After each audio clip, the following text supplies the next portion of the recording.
Shadows of Devotion, The Forsaken Mate's Revenge. Welcome to Heart's Obsession. Two Hearts, don't forget to like and subscribe for more epic romance and revenge stories. Part 1, The Betrayal. When Love Becomes a Weapon. The day everything shattered. The ceremonial hall blazed with 1,000 candles, their flames dancing like cruel laughter against the stone walls. Alara stood frozen at the altar, her white ceremonial dress suddenly feeling like a burial shroud. The entire Silvermoon pack had gathered to witness what should have been the most beautiful moment of her life, her mating ceremony with Crown Prince Darien, her fated mate. But something was terribly wrong. Darien stood before her, his emerald eyes cold and distant, so different from the warm gaze that had promised her forever just 3 nights ago. His jaw was clenched tight, and a thin sheen of sweat covered his forehead despite the cool evening air. Behind him, the Alpha King watched with an expression Alara couldn't quite read. Was it satisfaction or regret? "I, Prince Darien Silvercrest, reject you," Alara Moon whisper, "as my mate and future Luna." His voice rang out across the silent hall, each word a dagger to her heart. Gasps erupted from the crowd. Alara's knees buckled, but she forced herself to remain standing. The mate bond that had sung between them like the most beautiful melody suddenly twisted into agonizing pain. She clutched her chest, feeling as though her heart was being torn from her body. "Darien, please," she whispered, reaching for him with a trembling hand. "What's happening?" "3 days ago, you said." "3 days ago, I was blind," he cut her off, his voice harsh and unfamiliar. "But now I see clearly. You are not fit to be Luna of this pack. The sister who took everything." Movement caught Alara's eye. From the shadows behind the throne emerged her twin sister, Celestia.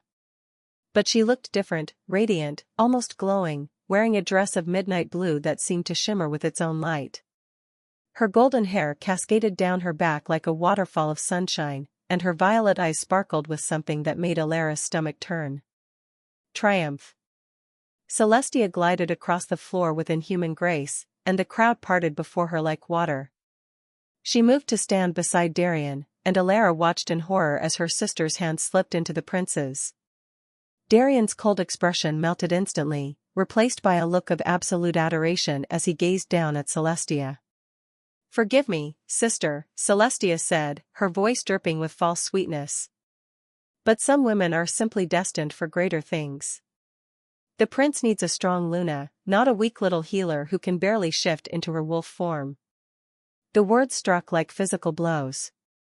It was true, Alara's wolf had always been smaller, quieter than others. While Celestia had presented as a powerful warrior at 16, Alara's wolf was gentle, more connected to healing herbs and ancient medicines than to fighting and hunting. "But we're fated mates," Alara's voice broke. "The moon goddess herself chose us. You can't just." "The moon goddess makes mistakes," the Alpha King interrupted, rising from his throne. But something was wrong with him too. His movements were sluggish, his skin had a grayish tint, and his eyes seemed clouded. "We have decided that Celestia will be a better match for our son and our kingdom." The accusation. "She's a witch." The shout came from the crowd. Elder Marcus, one of the pack's most respected council members, pushed forward. His face was twisted with anger and something that looked like fear. "I've seen her sneaking into the forbidden section of the library. She's been practicing dark magic." Alara's blood ran cold. Yes, she had been studying the ancient texts, but not for dark magic. She had been searching for a cure for the strange illness that had been slowly killing their father, the Alpha. An illness that had started 6 months ago, right around the time Celestia had returned from her mysterious journey to the Northern Territories.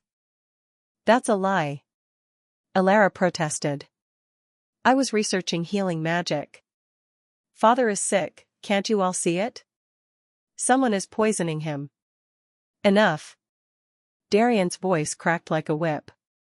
"You dare accuse your own sister? You, who have always been jealous of Celestia's strength and beauty.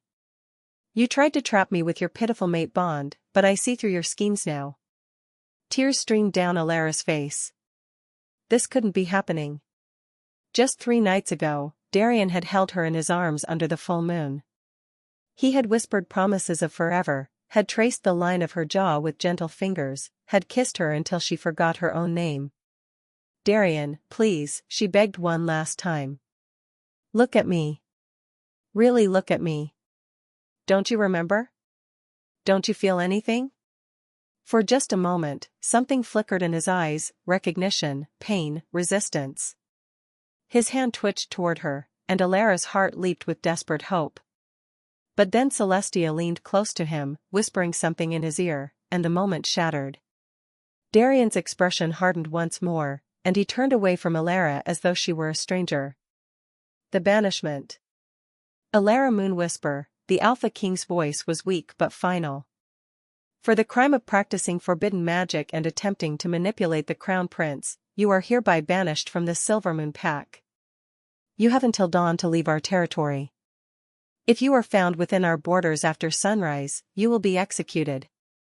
The world tilted. Banishment was a death sentence for most wolves. Without a pack, without the protection and support of family, lone wolves rarely survived more than a few months. The rogue wolves that roamed the wilderness were vicious, and the other packs would not welcome an outcast. "Father, please." Alara turned to the Alpha, to the man who had raised her, who had taught her to ride her first horse, who had held her when her mother died. "Please don't do this. I'm your daughter." But the Alpha King merely turned away, and guards moved forward to seize her arms. As they dragged her from the hall, Alara caught one last glimpse of Darian. He was placing the Luna crown on Celestia's head, his face filled with love and devotion. The same crown that was supposed to be Alara's. The same future that had been stolen. The mysterious warning. They threw her into her chambers with orders to pack only what she could carry. Alara collapsed on her bed, her body shaking with silent sobs. Everything was gone: her mate, her family, her home, her future. How had this happened? How had her perfect life turned into this nightmare? A soft creak made her look up. The door opened slowly, and old Vera, the pack's eldest seer, slipped inside. The ancient woman's milky white eyes were unfocused, but she moved with purpose toward Alara. "Child," Vera's gnarled hand gripped Alara's wrist with surprising strength. "Listen carefully. Things are not as they seem. Your sister has made a dark bargain, and the prince is under a powerful enchantment." Alara's breath caught. "What? What kind of enchantment?" "The kind that can only be broken by 3 impossible tasks," Vera whispered urgently. "But there is more at stake than just your broken heart. The kingdom itself is dying. The land sickens because dark magic feeds upon it. Your sister, she is not acting alone. Then I have to tell someone. The council, the other packs. No one will believe you. They are all blind to the truth." Vera pressed something cold and smooth into Alara's palm. "This is a moonstone, blessed by the goddess herself. It will guide you to the one who can help you. Trust the Shadow Wolf. He knows the truth." "The Shadow Wolf? What?" But Vera was already moving toward the door. She paused at the threshold, her blind eyes somehow finding Alara's face one last time.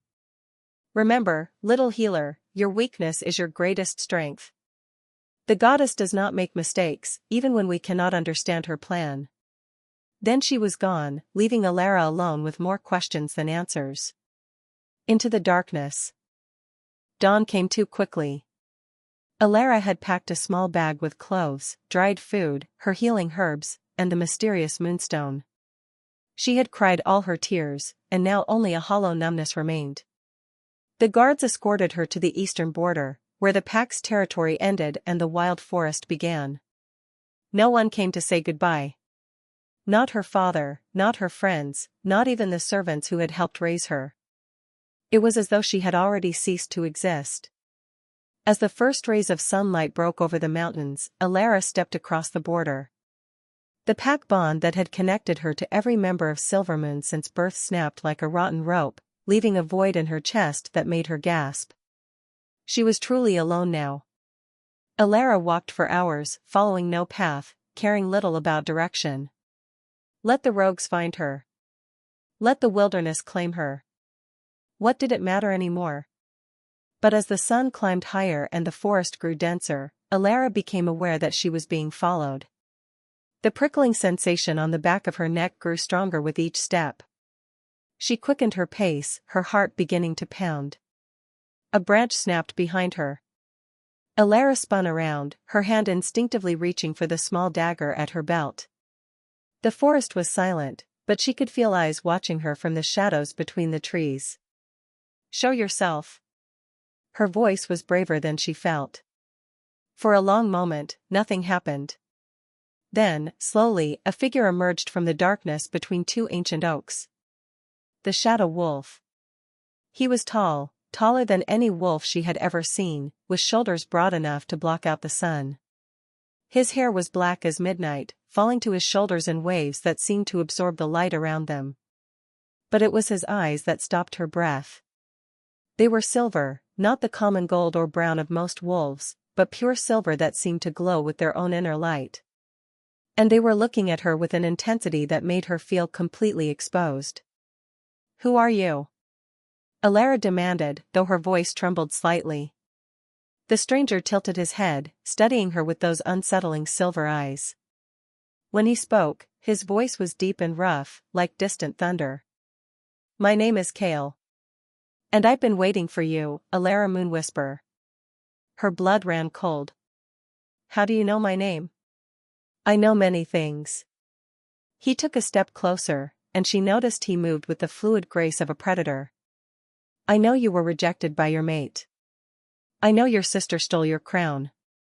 I know you've been banished for crimes you didn't commit." Alara's hand tightened on her dagger. "Are you here to kill me? Did my sister send you?" Something that might have been amusement flickered across his hard features. "If I wanted you dead, little wolf, you would not have seen me coming." He paused. "No, I'm here because we have a common enemy.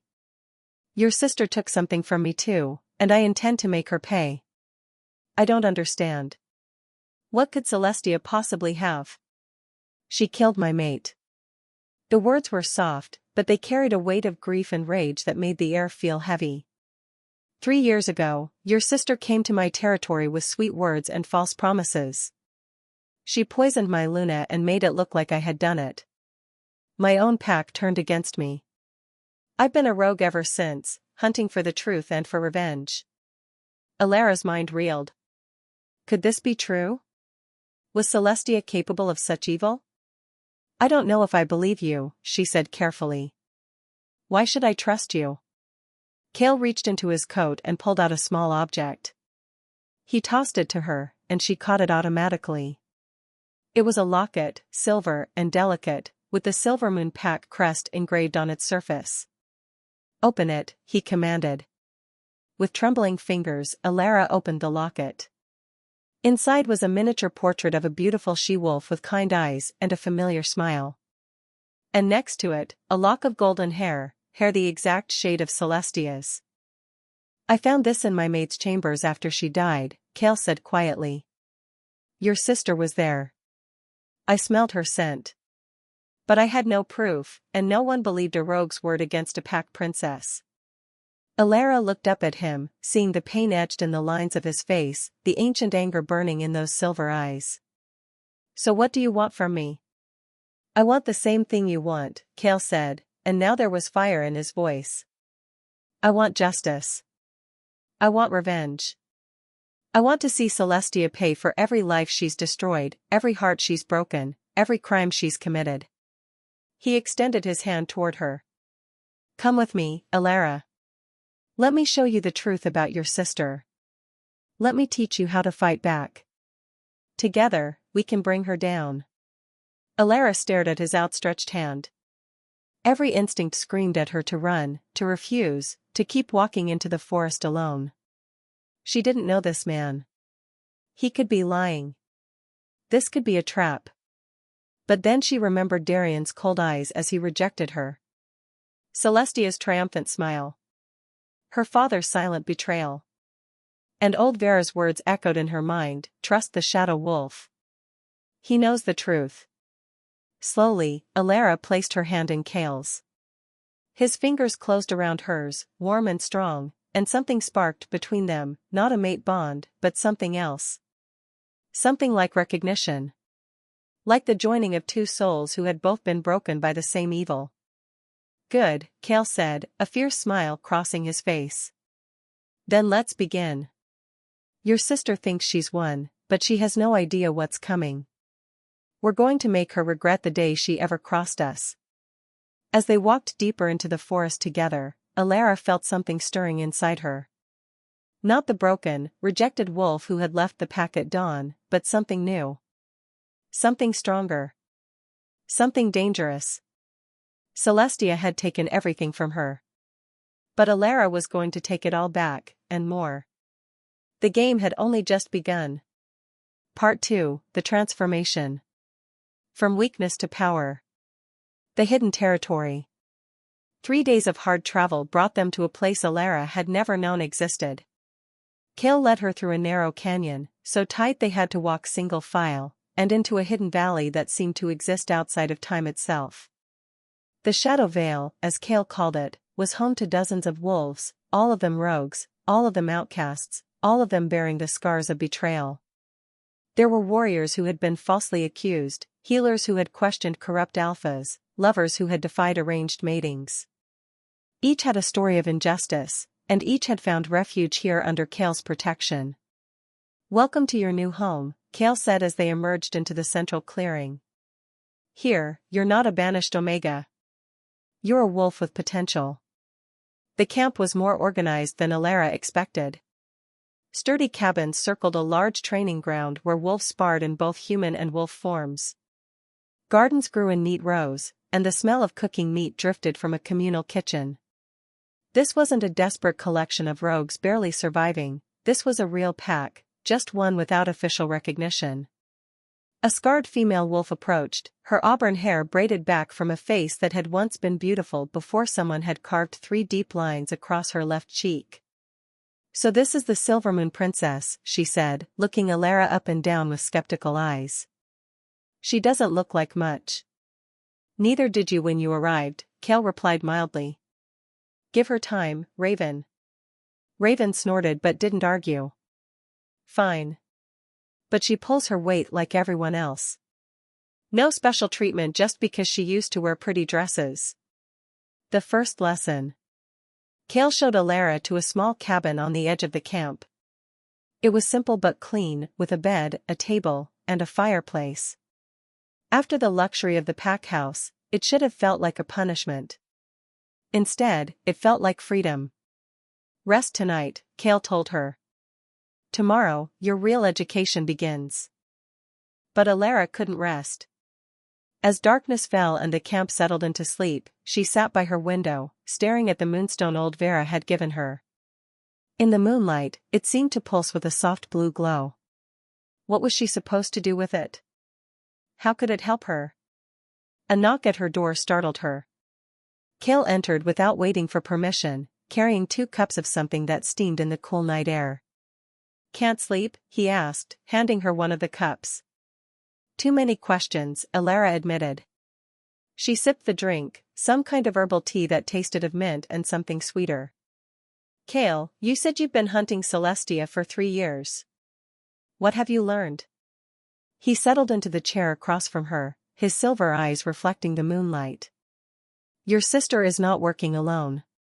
She's allied with a witch named Morgana, one of the last practitioners of the old dark magic. Morgana taught Celestia how to create enchantments, potions, and curses. But why? What does Celestia want? Power, Kale said simply. Your sister was never satisfied being the second daughter. She wanted to be Luna, but Darien was fated to you. So she went to Morgana and made a deal. In exchange for her services, Morgana taught her how to create a love spell strong enough to override a mate bond. Alara's heart clenched. So Darien, he doesn't really love her? No. He's under an enchantment so powerful that he believes Celestia is his true mate. He can't even remember his real feelings for you. Kale leaned forward. But there's more. Your father, the Alpha King, Celestia has been poisoning him slowly for months. Once he dies, Darian will become king, and Celestia will be queen. Together, they'll rule the Silvermoon Pack. And Morgana? What does she get? Kale's expression darkened. Access to the Pack's ancestral magic. There's a wellspring of power beneath the Silvermoon territory, left by the first wolves who settled there. It's been protected for generations, but if Celestia becomes queen, she can open it for Morgana to use. We have to stop them, Alara breathed. Yes. But first, we have to make you strong enough to face them. Unlocking the power within. Training began at dawn. Raven was Alara's primary instructor, and she showed no mercy. Your wolf is weak because you've never properly trained her, Raven explained as they stood in the training ring, surrounded by curious onlookers.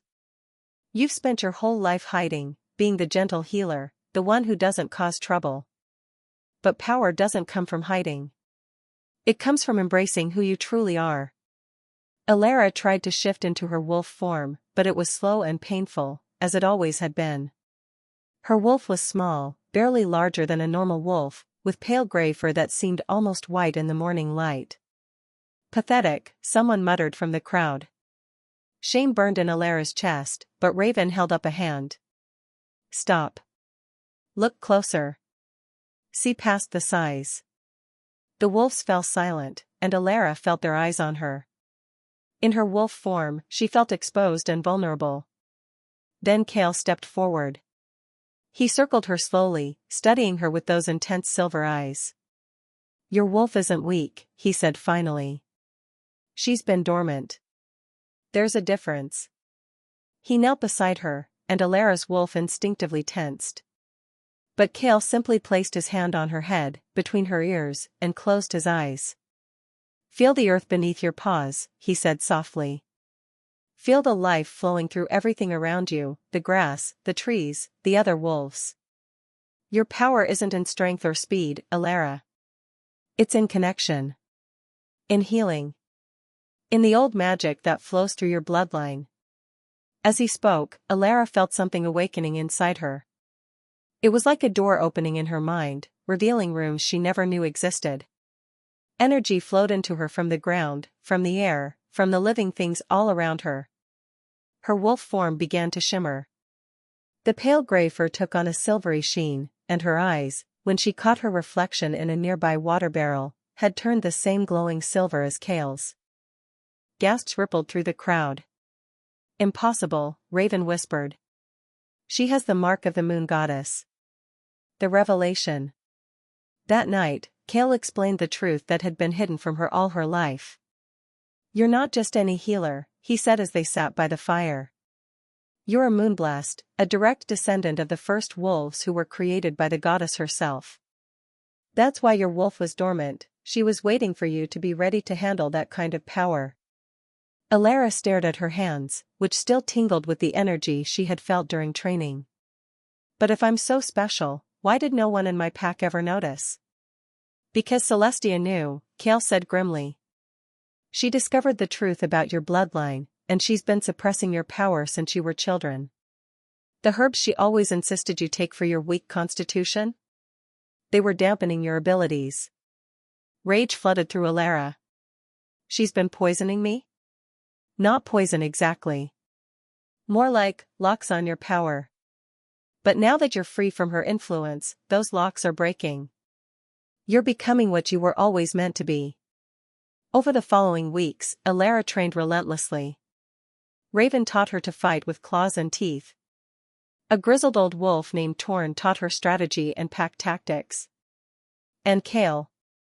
Kale taught her to harness the healing magic that was her birthright. Healing magic isn't passive, he explained one evening as they practiced in the forest.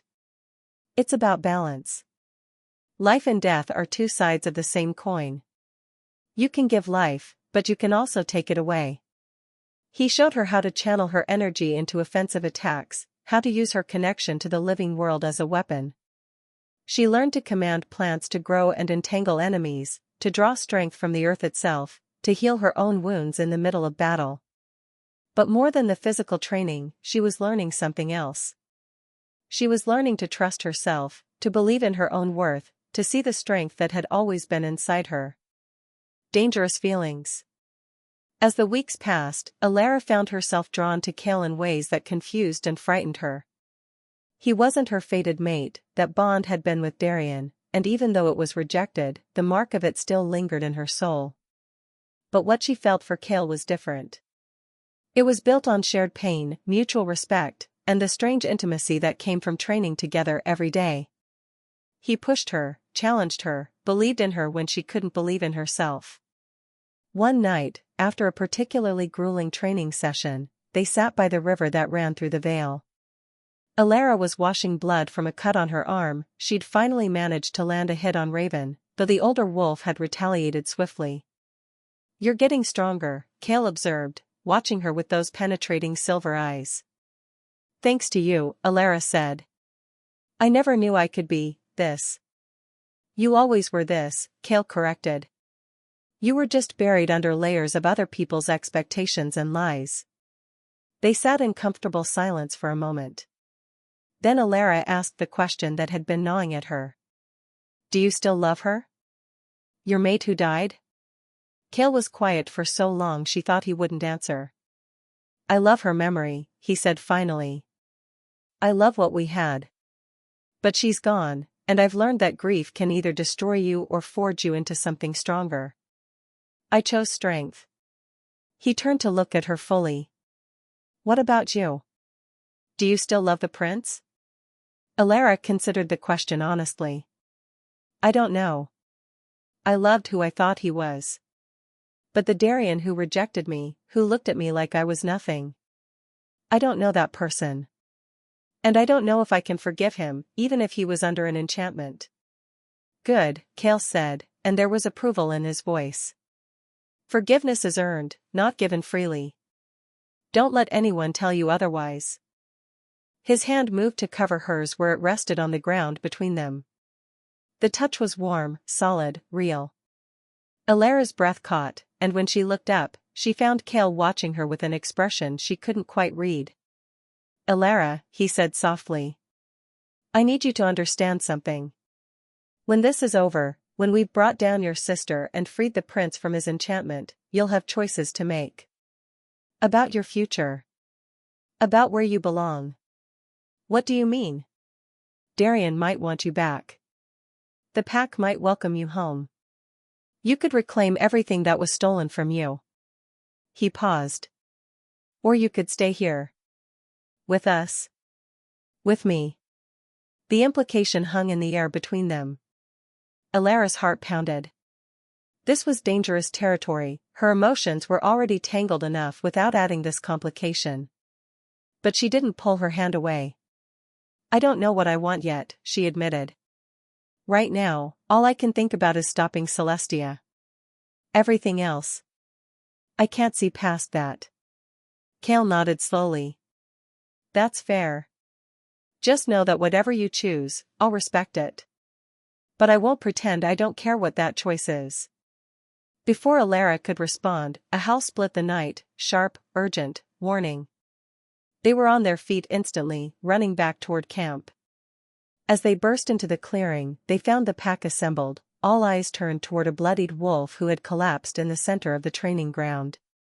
Alara recognized him, Marcus, one of Cale's scouts. "Report," Cale commanded, kneeling beside the injured wolf. Marcus shifted back to human form, gasping in pain. "The Silvermoon pack, they're coming. Your sister knows where you are, Alara. She's leading a hunting party, and they'll be here by morning." Ice flooded Alara's veins. "How did she find us?" "I don't know. But there's more." Marcus coughed, and blood flecked his lips. "Prince Darian is with them. And he's ordered to kill you on sight. Preparing for war." The camp erupted into controlled chaos. Cale immediately began organizing defenses while Raven rounded up the warriors. Alara stood frozen, her mind reeling. Darian was coming to kill her. Her fated mate, the man she had loved, was hunting her like prey. "Alara." Kale's hand on her shoulder brought her back to the present. I need you focused. Can you fight? She met his silver gaze and saw the faith he had in her, the belief that she was strong enough for this. And suddenly, she felt that strength rising within her. Yes, she said firmly. I can fight. Good. Because this is it. This is where you prove that you're no longer the weak Omega they cast aside. This is where you show them what you've become. As the camp prepared for the coming battle, Alara felt the moonstone in her pocket growing warm. She pulled it out and gasped. The stone was glowing brighter than ever, pulsing with a rhythm that matched her heartbeat. Old Vera's words came back to her, it will guide you to the one who can help you. But who? Everyone who could help her was already here. Then the moonstone pulsed 3 times, and a vision struck her, not painful like before, but clear and certain. She saw herself standing before Celestia. Saw the dark magic swirling around her sister. Saw Darian trapped in chains of light, his true self imprisoned inside the enchantment. And she saw what she needed to do to break it. Kale, she said urgently. I know how to free Darian. But I'll need to get close to Celestia. Very close. His jaw tightened. That's suicide. No. It's the only way. She grabbed his arm. The enchantment is tied to a physical object, something Celestia gave Darian. If I can destroy it, the spell will break. Even if that's true, how will you get close enough? Alara's lips curved into a smile that was all teeth. Because I'm going to let them capture me. And then I'm going to destroy her from the inside out. Kale stared at her for a long moment.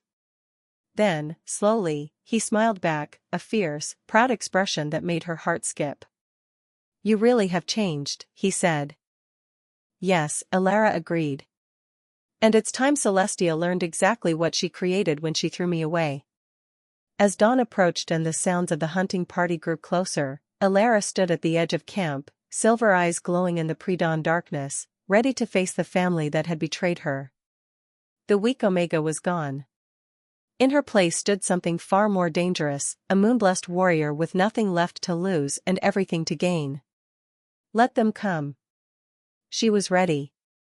Part 3, The Reckoning, 2000 words. When hearts choose their own destiny. The trap is set. The hunting party arrived with the sunrise, crashing through the forest with none of the stealth proper wolves would use. They wanted to be heard, Alara realized. This wasn't just a hunt, it was a show of force. 50 wolves emerged from the tree-line in formation, warriors all, with Celestia at their head. Her golden hair was braided in a crown, and she wore armor that gleamed like starlight. Behind her came Darian, his face an emotionless mask, his hand resting on the sword at his hip. But it was the figure floating beside Celestia that made Alara's blood run cold. A woman, or something that had once been a woman, hovered a few inches off the ground, her body wrapped in shadows that moved like living things. Her eyes were pure white, no iris, no pupil, and her skin had the gray pallor of a corpse. Morgana. The witch. Come out, little sister. Celestia's voice rang across the valley, magically amplified so everyone could hear. I know you're hiding in there with your rogue friends. But there's nowhere left to run. Surrender now, and I promise to make your death quick. Kale stood beside Alara at the edge of the camp, his pack arrayed behind them. They were outnumbered, but Alara could feel the determination radiating from every wolf in the Shadow Vale. These were wolves who had already lost everything. They had nothing left to fear. This is a bad plan, Kale muttered to her. It's the only plan, Alara replied. She took a deep breath and stepped forward, out of the tree-line, alone. Celestia's eyes widened in surprise, then narrowed in suspicion. Well, well. The little mouse has found some courage. Or is it just stupidity? I'll make you a deal, Alara called out, her voice steady despite her racing heart. A challenge. You and me, sister. Single combat. Winner takes all. Celestia laughed, a sound like breaking glass. Why would I agree to that when I have an army at my back? Because you're afraid, Alara said, and she saw the barb hit home. You've always been afraid of me, haven't you? That's why you spent our entire childhood sabotaging me. You knew that if I ever reached my full potential, I would eclipse you completely.